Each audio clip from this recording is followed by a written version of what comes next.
Welcome into A to Z Sports Prime Time on this Thursday night, August the 1st. We're happy to have you in here for another episode of the Prime Time program. Thank you for hanging out here with us. We got football on the televisions tonight, and we're excited about it.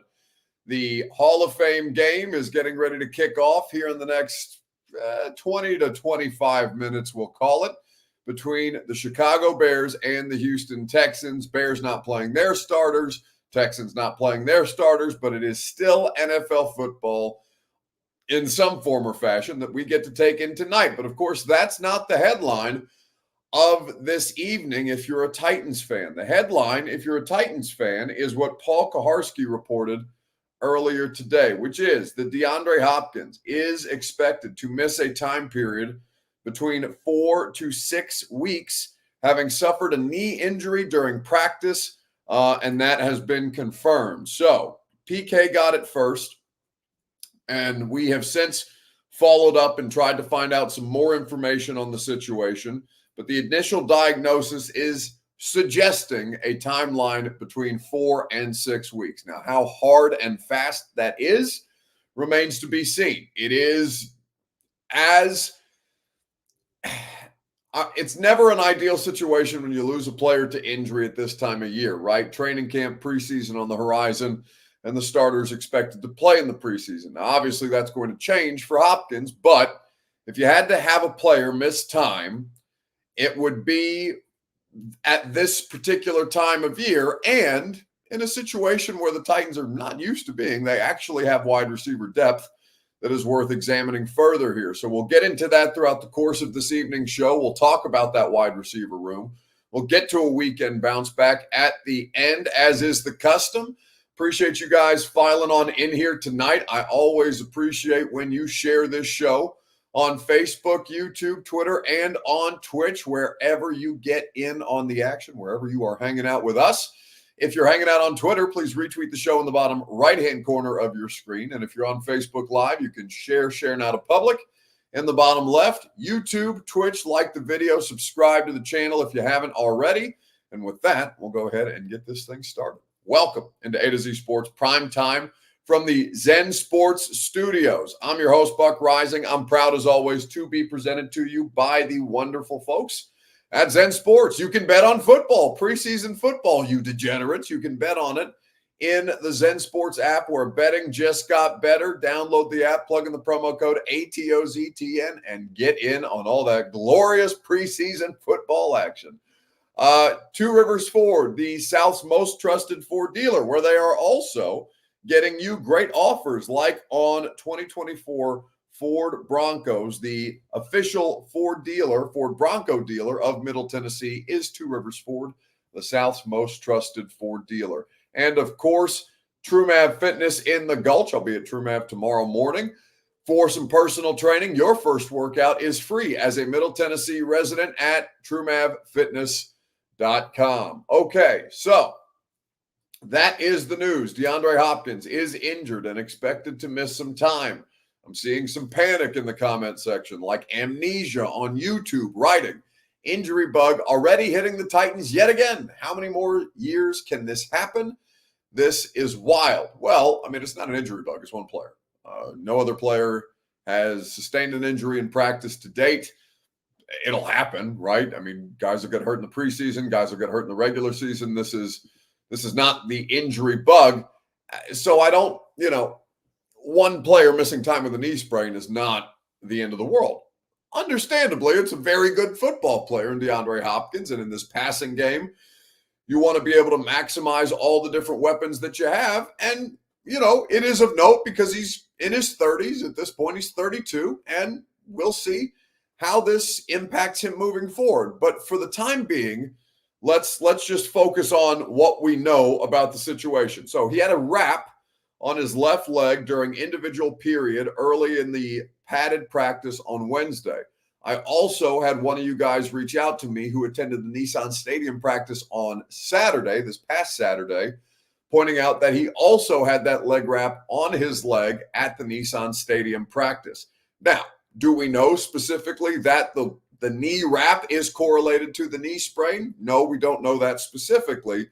Titans did not have practice today. They will not have practice tomorrow. Well, they will have a practice tomorrow, but tomorrow is closed to the media. By the way, NPF expected back in that practice tomorrow in some form or fashion. Of course, we won't see them again until Saturday. Boss man points out Awuzie. Cheeto Awuzie is also missing some time with a calf injury. Thank you for that clarification. I had forgotten about Awuzie it's not been a couple of weeks yet. He is expected to miss a couple of weeks after sustaining an injury early on in camp. So I appreciate Boss Man reminding me of that. So yes, two players, and they're two starting players, right? A starting outside corner and a starting wide receiver.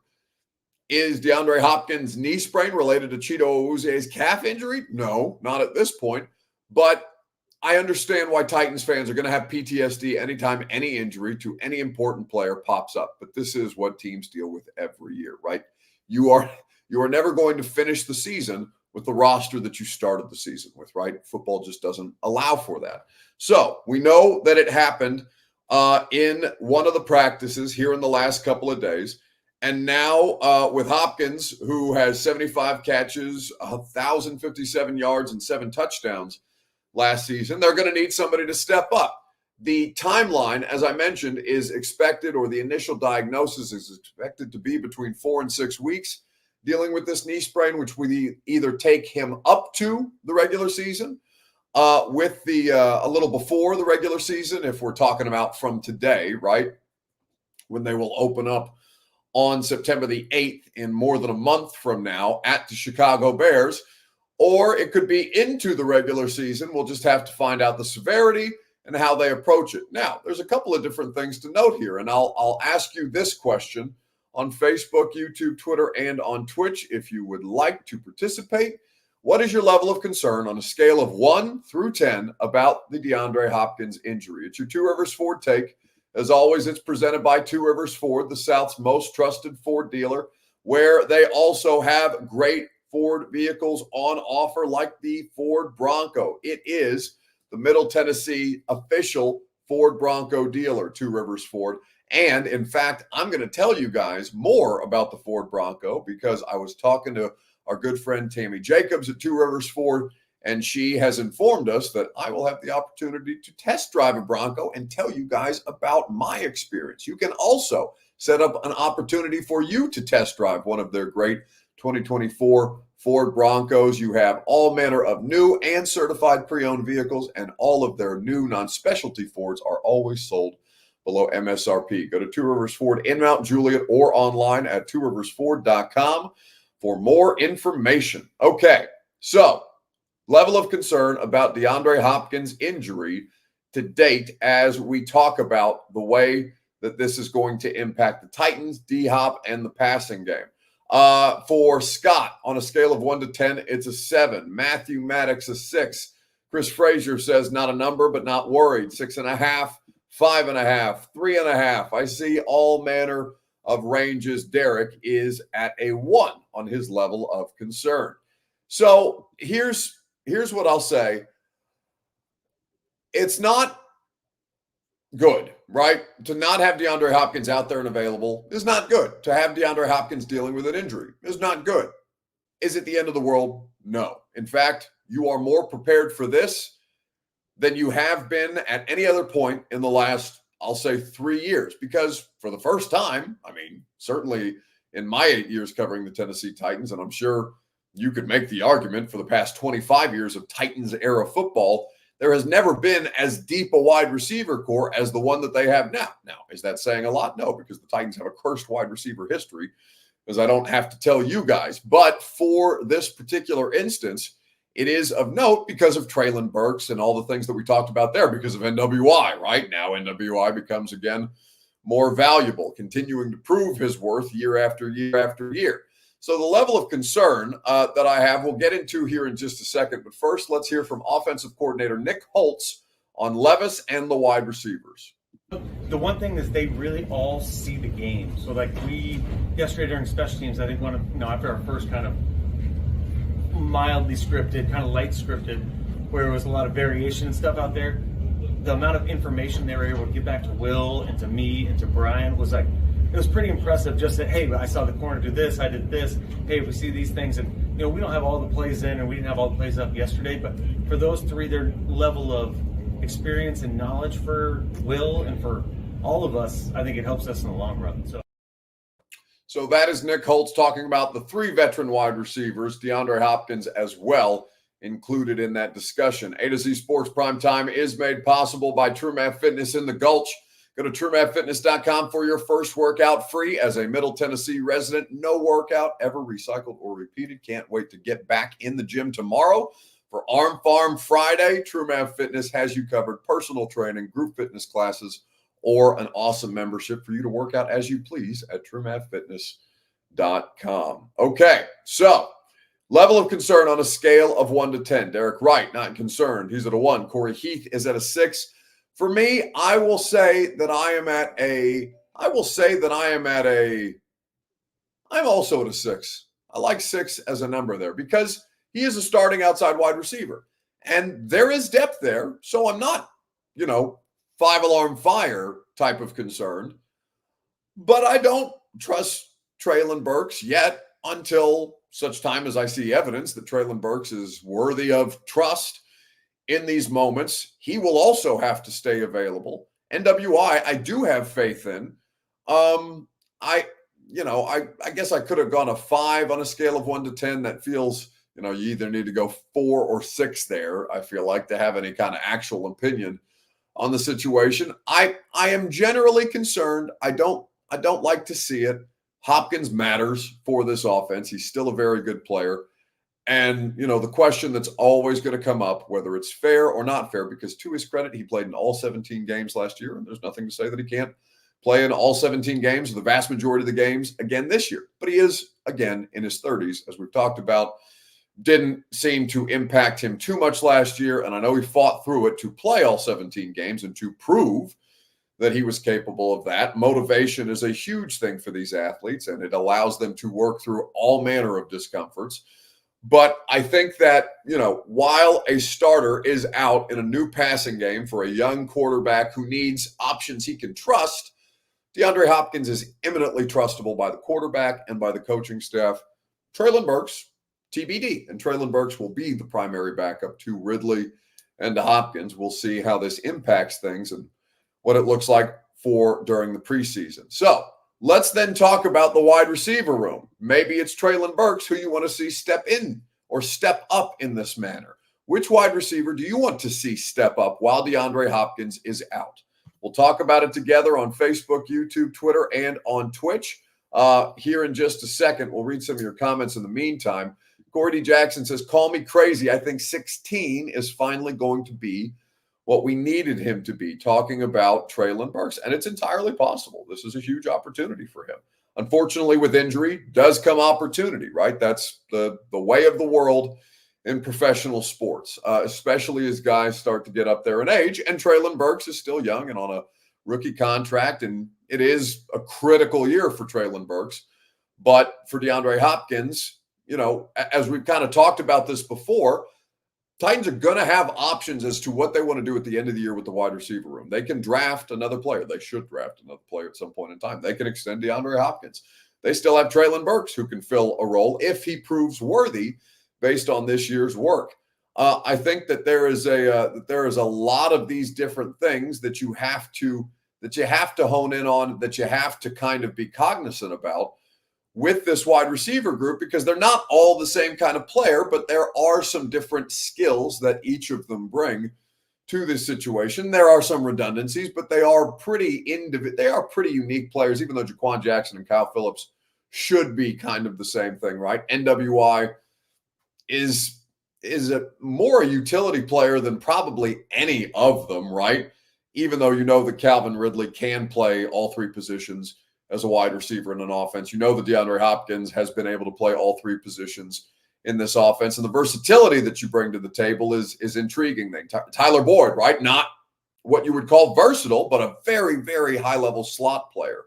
So this is something that I think is worth kind of chewing on for a little bit and thinking about, because it doesn't just have to be Treylon Burks.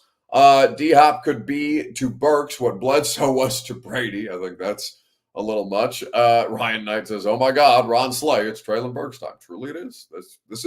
This is his time to show that he is worthy of not just occupying space on the roster, but potentially being a part of their solution moving forward beyond this year. Because remember, Boyd, 1-year deal, Hopkins, 1 year left on his current deal.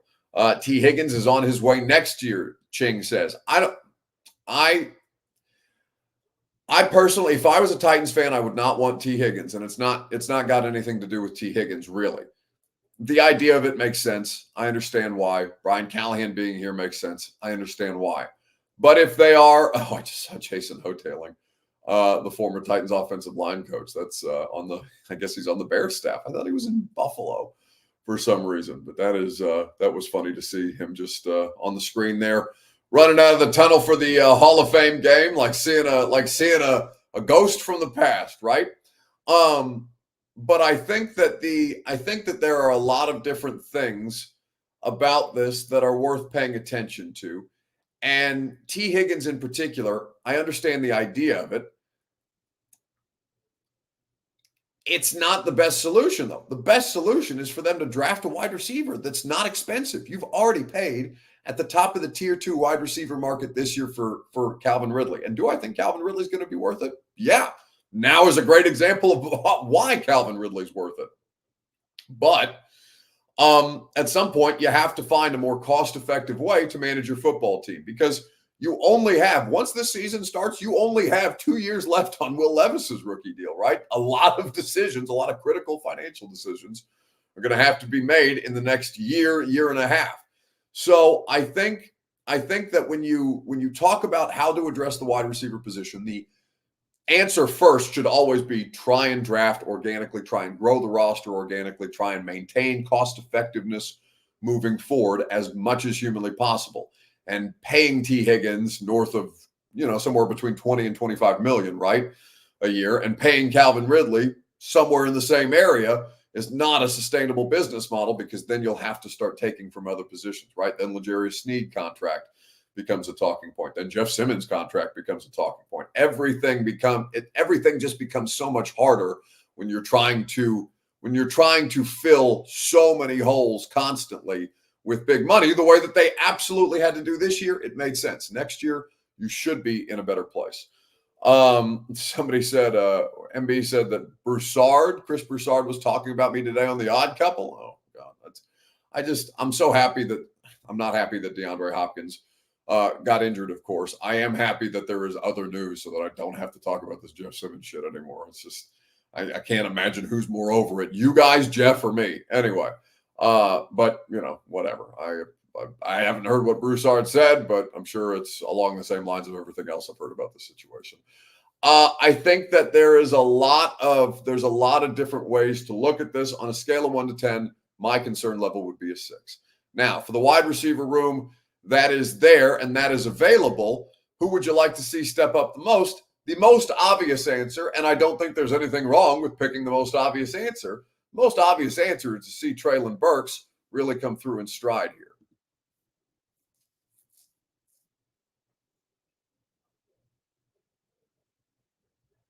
So I don't think there's any audio with this video, but that's...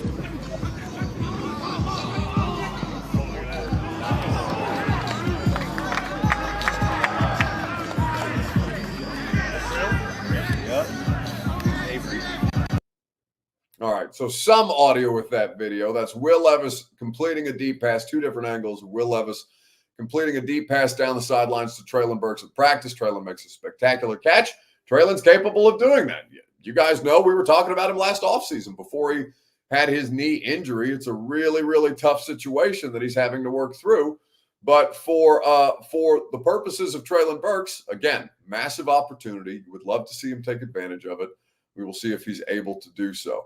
They're currently introducing the 2024 Pro Football Hall of Fame class at Canton right now. The Bears and the Texans about to kick off here in a little bit. I want to see, the only reason that I really want to watch this game, because I'm sure I'll get tired of it after 2 seasons of Bagent, the Bears backup quarterback, or maybe Davis Mills, who is, I'm sure, starting for Houston tonight.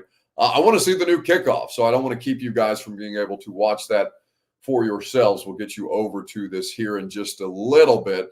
But I would like to see Treylon Burks step up. I know that Nick Westbrook-Akina is capable of stepping up. I've seen NWI do it. I need to see Treylon Burks do it. Kyle Phillips and Jaquan Jackson, I'm not going to completely rule them out of this conversation, but they're more specific players. They're more exclusively slot players, though I think you can play with Phillips and Jaquan Jackson on the outside in certain settings. And I would say of Tyler Boyd, he is almost exclusively a slot receiver as well, so it's not like that is going to be something that can just kind of bump next up the depth chart for DeAndre Hopkins while he's out. That's a different kind of a situation. Alex Heilman says, I'm not considering Burks as an option until he proves he can be. Well, the only issue that I take with that statement, Alex, is that he has not yet proven that he can be. I agree with that.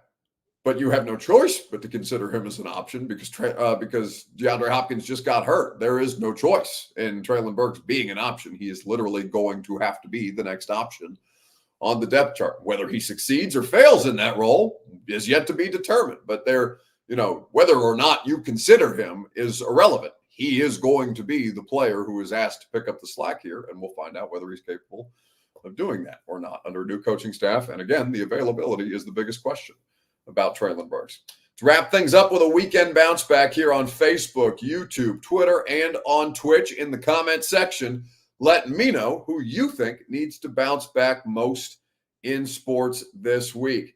Facebook, YouTube, Twitter, and on Twitch. We'll discuss at length together right after I remind you that the Primetime program is made possible by the Ashton Real Estate Group of RE/MAX Advantage. Go to GaryAshton.com, get your dream address without the stress, and remember, don't sell without the intel that only the Ashton team can provide. GaryAshton.com for more information. All right, who needs to bounce back most in sports this week? Let me know. It can be however you want to take it. You can take this wherever you want to take it, sports related or otherwise. Let's see. D-Hop says Chris Frazier needs to bounce back. Aubrey Calvin says I need to bounce back. I'm genuinely so curious to know, because I assume you're talking about the Jeff situation, which, by the way, over and done with, and I'm glad for that. But I would genuinely be curious to know whether Jeff, when we had that interaction, whether Jeff realized he was going to get that much negative feedback about it. I surely don't think that he did. I don't know how much he was considering the implications of what was going on there, because he talked about it, rage switch flipped after practice, and that's when he's at his most heated. So, perhaps the implications were not considered, but it was not a favorable look for him. It's why he had to do the apology the way that he did. And, for what it's worth, I personally was not demanding a public apology or anything like that, but I did want to talk to Jeff, which we accomplished. So I would be curious to know if he realized that he was going to get that much negative feedback, because I honestly was surprised that there was that much negative feedback in Jeff's direction, as opposed to, media people who are easy to hate. I got plenty of shit too, but still, that's what it is. Andrew Brown says the Olympic Committee allowing dudes box in the female division is absolutely disgusting. Okay. This is Andrew, you've got, and that's okay, because I know this got swirled around all over the place today. There was an incident earlier today in women's boxing between an Italian athlete and I want to say a Moroccan athlete, but I can't remember specifically the country that the other boxer was from. But there was an issue where the Italian boxer who got hit quit the fight and said afterwards that she had been boxing a trans person. I want to be careful because I want to make sure I get all my details correct here. And that she'd never been hit that hard in her life. And that, of course, caused stir and outrage, understandably so. That's a very visceral kind of image, and that's already a big talking point, especially in our country as far as trans athletes and where they, how people are trying to figure out ways to let them compete and compete against the sex sex that they were born as and all these different things, right? It's a very, very complicated issue. But you are mistaken, Andrew, because she was in fact born a female. She is a female, born a female. That was something that was misinformation out there. And it spread very quickly because it's a very polarizing topic. But it has been verified since then that she was, and listen, there are plenty of women who have masculine features. There are plenty of men that have feminine features, right? It's a very hot button issue, though. So it's easy to see how that all very quickly got spun out of control. Algerian, thank you. But just so we're clear, it was not a trans athlete that was a man and is now a woman. She was born as a woman. She remains a woman. Okay. Did I do that all right? I need to make sure that I got everything, all my different facts straight on that. Anyway,